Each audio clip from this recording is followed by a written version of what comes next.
Good morning and welcome to the fall garden. I wanted to give you a little tour here and kind of show you how everything is looking. It is currently early November. We have not yet gotten a full frost. A few cool nights, it's definitely threatening to frost, but we have not had it yet. So I thought I would just record how the garden is looking before we get any of those frosts and just chat with you about some of my plans. I've decided I think that I am done with any kind of direct sowing, so now it's just kind of letting things grow, maybe starting some things inside and planting them out, but that's sort of the plan for the garden. So anyways, let me just kind of show you what's going on. It might be a little bit of a shorter tour today because there's not a whole lot. I'm gonna start right here because I did put together a little pot of violas, which are just so beautiful. Oh my gosh, I am just, well, I am loving violas this year and they are so pretty. So I just did this little pot. I kind of changed this out. I had coleus in it this summer and I just kind of changed that out every season. And then over here we have the string of pots that have all the bulbs. All the spring bulbs are over here in these pots, just kind of waiting around to pop up. I did move them over here because I wanted to make sure that they got some rain. We are supposed to get some rain here in the next couple days, and I want to make sure that they're getting rainwater. You don't want to soak your pots with bulbs, but they do need, some amount of water because obviously they're going to start, growing eventually here. And then we've got the container pond, which I've been trying to keep the leaves out of. It's a little bit tricky, but all the fish are doing well. And I'm just going to try to keep it from freezing over this winter and just let the fish and everything winter over in the pond. All right, I'm back out here with a little garden friend. Let me get back to giving you the tour. So the container pond, I'm excited to try to winter over. We really don't get super cold here in the winter. We'll get in January and February, we'll get a few nights where, water will actually freeze over like in a container or in a pond like that. So I'm going to kind of keep an eye on it. What I may end up doing is getting just like a little bird bath heater or something that I can stick in there on the few nights where we get down into like the 20s Fahrenheit.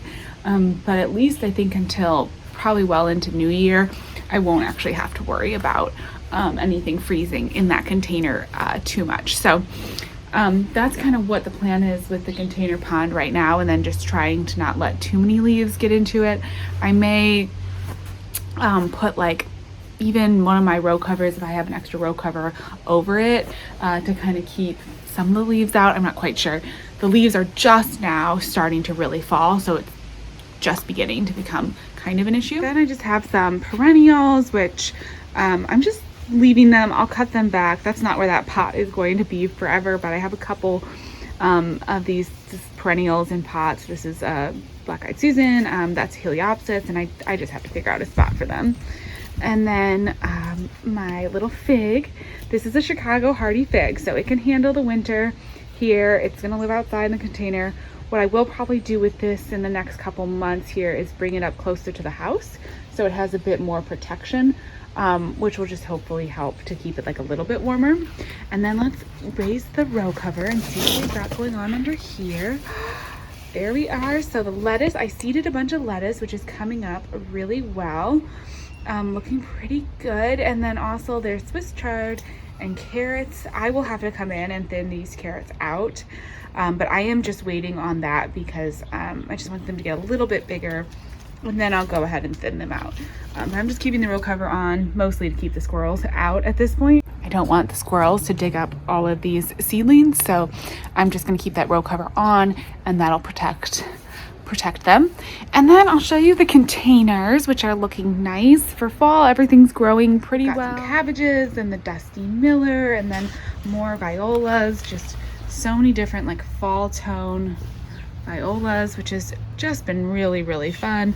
Some of these black ones and some pansies, which are beautiful. Just been enjoying it so much. And then some cabbages, which are very leggy. You can see that we don't get full sun over here, and the cabbages really show that. and things are doing still pretty well as far as the frost tender things. So you can see I've got the peppers in here, which are still, you know, flourishing, and the calabracoa. Once we get a frost, those will die back, but for now they're doing just fine. Same with the black petunias, which I love this. They're starting to, you know, get a little bit of damage from the cold temperatures, but I want to have so many more black petunias in my garden. Very excited. And then I do have 2 clematis on either side here. This one is shocked, but it is putting on new growth. I'm very happy to see that. Oh, I'm having a hard time focusing. I'm very happy to see that there is some new growth coming on. These, as we start to get into the really colder temperatures, I'm trying to decide if I should put these in my unheated greenhouse just to give them a little bit more protection, because they are in containers, and especially that one that's shocked. I've got this other one over here that is doing just fine. It looks beautiful and very healthy, putting on a lot of growth here in the last part of the season. But the one that's shocked, I'm a little worried about. So I think maybe if it's an unheated greenhouse, it'll just give it just a little bit extra protection. So that's one of my thoughts with that. And then over in this bed, you saw that the plants outgrew the row covers, so they are growing in here now, and I've been kind of mulching in and around them with some leaves.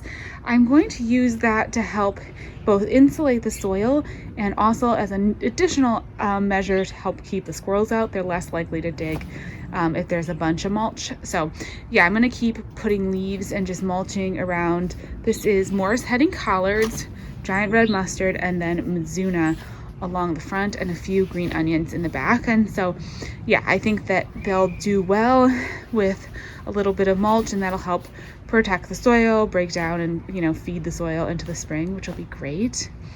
Still have my Mexican sunflowers blooming, looking beautiful. I am so happy that those are doing well, and all these annual flowers and everything are still, yeah, just blooming away.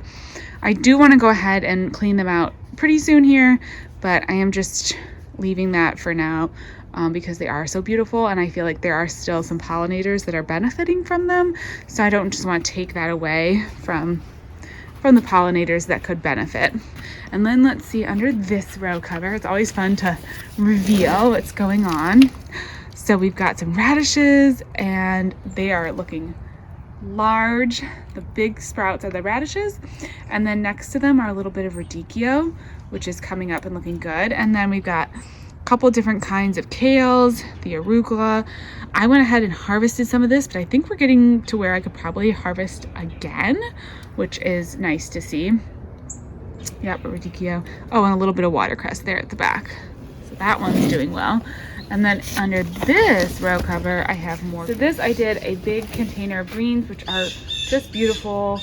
And then I also re-sowed some seeds in these 2 containers so that I can have some more, you know, greens in containers. I just love growing lettuces, and I put some spinach next to the dazzling blue kale in that big container because I think that both the spinach and the kale will be really winter hardy.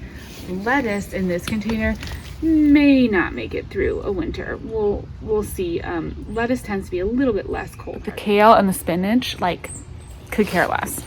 In our winter, they will just grow and grow and grow and have 0 problems.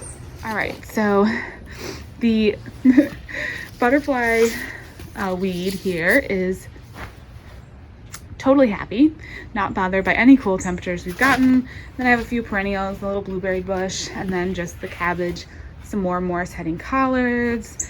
Not too much going on in these. And then up here though, I have a bunch of violas and pansies in these hanging baskets, and I've really been enjoying that. They seem really happy, they're really doing well. This container, not so much, but I did re-sow it with some lettuce, so hopefully that will start sprouting soon. But super pretty little violas up in the hanging baskets. You can see my other hanging basket from above. This vinca has gotten almost all the way down to the ground, not quite touching. And then the last piece is just the unheated greenhouse, which not too much going on in here either, but I do have a few. I did start those cool weather crops in here, and as you can see, they are coming up. So I've got lots of things sprouting, which is encouraging to see. And then I did another container of arugula. I had to move this up here because look, squirrels got into it. And then I've also tried to sow some things in these grow bags, but again, the squirrels have been getting into them. So I'm gonna wait and just plant the different things that I go ahead and got started inside. I'll probably just plant those out into these grow bags. I'm not gonna try to fight the squirrels too much. And then those are the perennials that I started from seed in, when did I start these? July? Hit or miss with a few of them, but one that I'm really excited to see is doing really well is the foxglove. And these are a biennial, so they bloom in their second year. So I'm really hoping that they've gotten big enough this fall that next year they will like just bloom like crazy. These are, let's see, what kind are they? And then I have some starlight coneflower, just like a basic coneflower, and Indian summer Rebecca over here. Oh, my butterfly weed has died, but I don't know if this is just like died back for the season. I might keep that container there. And then some verbena over here looking good. So all those are doing well, and I'm just keeping them in here for a little bit of extra warmth, kind of extend their growing season a little bit so that they'll have even more of a jump start for next year. That's the whole plan with them, is just giving them a little bit of boost. I do have my citrus tree in the unheated greenhouse, and I don't have a lot more things that I want to move in here other than maybe, yeah, the clematis, but I know I'll be wanting to start more seedlings once we get into, you know, the next couple months of the new year, the first couple months of the new year. So I want to leave as much space. The greenhouse always fills up quickly, so leaving as much space as I can is crucial, I find, because I can fill that thing up fast. I think that is really it. As I said, a little bit of a shorter tour. Obviously the fall garden is a little bit less intense, but it's been a nice little break to have things not quite as intensive and just battling squirrels, honestly. Oh, last thing to show you is the hardy banana. So the hardy banana is still looking really beautiful, and this will also survive the winter. I've got it in a grow bag here and it'll do just fine here. So here is the fall garden. Still really beautiful in its own way, just a little bit different feel than the summer garden. But yeah, I'm still really loving it. I'm starting to plan now winter and Christmas and what kind of decorations I want to do. Maybe some lights out here. I've never really done lights or anything, but I think that would be fun. Anyways, thank you so much for watching. As always, I really, really appreciate it. And I'll talk to you in the next video. Bye-bye.